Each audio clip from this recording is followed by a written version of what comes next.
You ask Tiger to solve. This deals with linear equations with one unknown. The final result is a equals 3. Let's solve it step by step. Simplify the expression. Expand the parentheses. Simplify the arithmetic.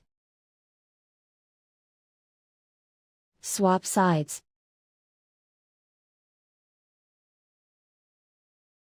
Group all constants on the right side of the equation. Add 24 to both sides. Simplify the arithmetic.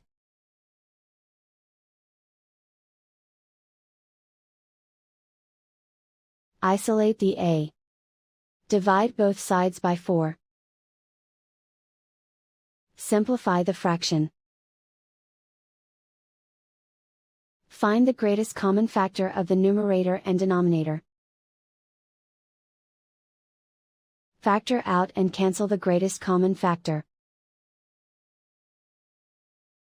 And so the final result is a equals 3.